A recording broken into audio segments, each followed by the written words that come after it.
हर्यंक वंश मगध साम्राज्य का पहला वंश है जिसका संस्थापक बिंबिसार था। यह वंश काफी प्रसिद्ध और लोकप्रिय था। बिंबिसार ने अपने कार्यकाल में साम्राज्य के विस्तार के लिए वैवाहिक परंपरा को अंग बनाया। इन्होंने युद्ध करके साम्राज्य विस्तार करने से अच्छा वैवाहिक संबंध का बनाना सबसे बेहतर माना। इनका मान, सम्मान, पद, प्रतिष्ठा काफी बढ़ चला था।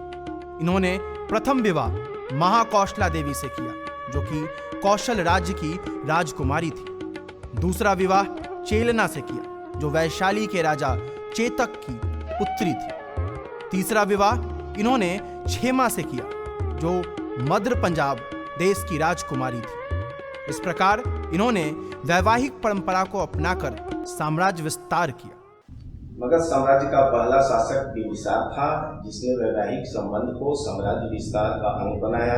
उसके दरबार में जीवक नाम का एक राज्य वैद्य रहता था जो अपनी वैदगिरी के लिए विख्यात था या प्रसिद्ध था। एक समय की बात है कि अवंतिका के राजा बीमार पड़े थे। उन्हें पांडु रोग हुआ था। उनकी सेवा करने के लिए जीविका को अवंतिका भेजा गया था। इन्होंने ही भगवान बुद्ध की सेवा प्रदान किया था। बिंबिसार लंबे समय तक शासन किया। 544 बीसी से 492 बीसी तक शासन में रहा। जब बिंबिसार अपने शासन के अंतिम दिनों में था तो उसका पुत्र अजातशत्रु ने उसकी हत्या कर दी थी। अजातशत्रु को एक और नाम कुनिक से भी जाना जाता है। इन्होंने वैशाली एवं काशी को जीतकर अपने साम्राज्य का अंग बनाया। यह अत्यंत ही आक्रमणकारी प्रवृत्ति स्वभाव के थे। इनके शासनकाल में ही गौतम बुद्ध का महापरिनिर्वाण 483 ईसा पूर्व में हुआ था और यही महापरिनिर्वाण के बाद पहली गौतम संगति गौतम सभा का आयोजन किया गया था।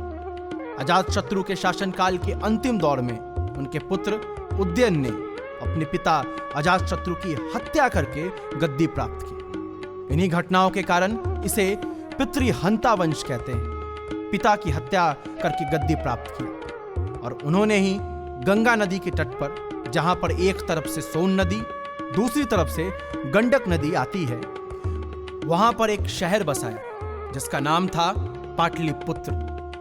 पाटलिपुत्र को ही उन्होंने अपना राजधानी बनाया। इसलिए हम कह सकते हैं कि पाटलिपुत्र की स्थापना करने वाला एवं पाटलिपुत्र को प्रथम राजधानी बनाने वाला अजातशत्रु के पुत्र उदयन थे और उदयन के 3 पुत्र थे। प्रथम पुत्र का नाम अनिरुद्ध था, द्वितीय पुत्र का नाम मुंडक था और तृतीय पुत्र का नाम नागदशक था जो हर्यंक वंश के अंतिम शासक रहे। नागदशक एक प्रभावशाली शासक था जिसके शासनकाल में मंत्री शिशुनाग था।